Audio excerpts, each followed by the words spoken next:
बिस्मिल्लाहिर्रहमानिर्रहीम, अस्सलाम वालेकुम। मैं आयशा सोहेल आज आपके लिए स्नैक्स की एक बहुत ही यूनिक सी, अमेजिंग सी, इंटरेस्टिंग सी रेसिपी लेकर आई हूँ।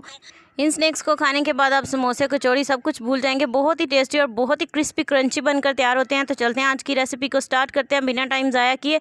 सबसे पहले यहाँ मैंने 1 कप आटा ले लिया है। जो आटा हम जिससे चपाती बनाते हैं, सेम वही आटा मैंने लिया है। इसमें 1 चम्मच नमक और 1 चम्मच भरकर मैंने इसमें डाल दिया है घी का। दोनों चीज़ों को अंदर अच्छे से मिक्स करेंगे। जब इस तरह से मुट्ठी बनने लगे तो हमने इसे आम नॉर्मल टैप वाटर डालकर गूंद लेना है। बहुत ज़्यादा पानी हमने इसमें नहीं डालना, बहुत ढीली भी ना हो और बहुत सख्त भी ना हो। एक नॉर्मल सी हम इसकी डो तैयार करेंगे। तकरीबन आपने इसे 5 मिनट तक मुक्की देनी है ताकि ये बहुत ही परफेक्ट हमारा आटा तैयार हो। तो बिल्कुल सेम इसी तरीके से आपने दबाकर इसे मुक्की देनी है। तो और आटे को जो है वो इसके ऊपर पानी का हाथ लगाकर आपने इसे 15 से 20 मिनट के लिए रेस्ट दे देनी है। जब तक हम आटे को रेस्ट दे रहे हैं तब तक हम इसके अंदर की स्टफिंग तैयार कर लेंगे। उसके लिए पैन के अंदर मैंने 1 चम्मच भरकर घी डाल दिया है। इसके अंदर हम डालेंगे सफ़ेद ज़ीरा 1 चम्मच। ज़ीरे को थोड़ा सा गर्म करेंगे इसके अंदर और फिर हम इसमें शामिल करेंगे 1 चम्मच भरकर लाल मिर्च और आधा चम्मच इसमें नमक जाएगा, आधा चम्मच हल्दी और 1 चम्मच भरकर कुटा हुआ मैंने इसमें सूखा धनिया शामिल किया है और आधा चम्मच मैंने कुटी हुई लाल मिर्च इसमें शामिल कर दिया है। थोड़ा सा पानी शामिल करेंगे और इसे हम पकाएंगे तब तक जब तक कि ये घी छोड़ दे। तो साथ साथ आपने हिलाते रहना ताकि ये मिर्चें जो हैं वो जलकर नीचे नहीं लगें और इनकी अजीब सी स्मेल ना आए। तो आप देख सकते हैं इस मसाले ने अच्छे से घी छोड़ दिया है। हम इसे अलग से एक कटोरी में डालकर ठंडा कर लेंगे। मैंने यहाँ पे एक बाउल लिया, इसके अंदर हम शामिल करेंगे उबले हुए आलू। इन आलूओं के अंदर हम शामिल करेंगे 1 अदद बड़े साइज़ की प्याज चॉप की हुई,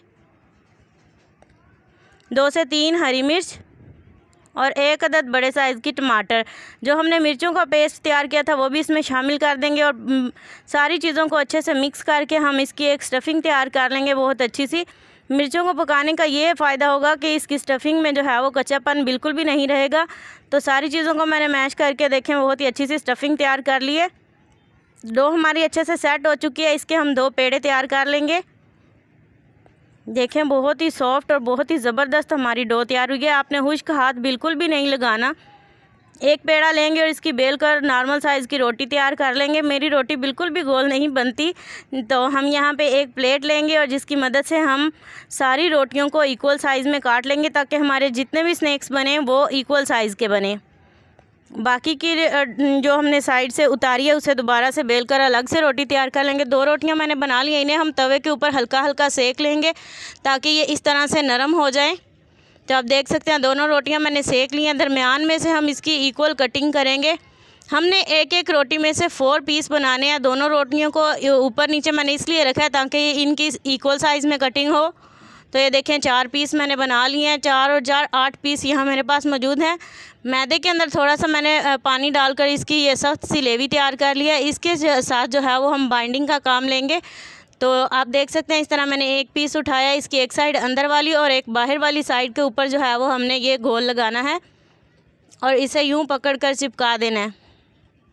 तो देखें बहुत ही ज़बरदस्त। थोड़ा ये 1 से 2 मिनट के लिए ऐसे 1-2 सेकंड के लिए आप इसे पकड़ कर रखेंगे तो ये अच्छे से चिपक जाएगा। तो देखें बहुत ही ज़बरदस्त हमारी कोन तैयार हो गई है और इसके अंदर हम स्टफिंग भर भर कर डाल देंगे। आप देख सकते हैं मैं चम्मच की मदद से दबा दबा कर इसमें स्टफिंग भर रही हूँ। सेम आपने इसी तरीके से भरनी है। बहुत ही टेस्टी और बहुत ही ज़बरदस्त स्नैक्स तैयार होते हैं। आप अगर मेहमानों के सामने ये पेश करेंगे तो वो पहले तो इन्हें पकड़ कर देखेंगे कि ये चीज़ क्या है और इतने इंटरेस्टिंग से आपने बनाए कैसे हैं। सारे स्नैक्स मैंने इसी तरह से बनाकर रख लिए हैं। अब बारी है इनके ऊपर वाले चीज़ को बाइंड करने की ताकि मसाला जो है वो हम जब फ्राई करें तो बाहर ना आए। मैंने जो है वो मैदे के घोल में इसे डिप किया और बाद में इसे जो है वो ब्रेड क्रम्स लगाएंगे। तो देखें माशाल्लाह माशाल्लाह कितने ज़बरदस्त से बनकर तैयार हो रहे हैं। साथ ही मैंने घी गर्म होने के लिए रख दिया। जैसे हम एक एक को तैयार करते जाएंगे हम घी में डालते जाएंगे। तो देखें यहाँ पे मैंने 4 डाल लिए हैं और ऐसे ही हम साथ साथ बनाते जाएंगे और साथ साथ इसमें फ्राई करने के लिए डालते जाएंगे। ये बहुत ज़्यादा टाइम नहीं लेंगे क्योंकि आधी से ज़्यादा रोटी हमारी पहले से पकी हुई थी।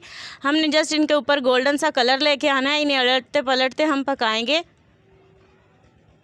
तकरीबन ये 2 से 4 मिनट लेंगे और माशाल्लाह माशाल्लाह देखें बहुत ही ज़बरदस्त, बहुत ही यूनिक सी हमारी स्नैक्स की रेसिपी बनकर तैयार हो चुकी है। उम्मीद करती हूँ वीडियो आपको पसंद आई होगी। वीडियो अच्छी लगी हो तो लाइक करें और इसी तरह की इंटरेस्टिंग वीडियोज़ के लिए चैनल को सब्सक्राइब करें और नेक्स्ट वीडियो तक के लिए दीजिए इजाज़त। दुआ में याद रखिएगा। अल्लाह हाफिज़।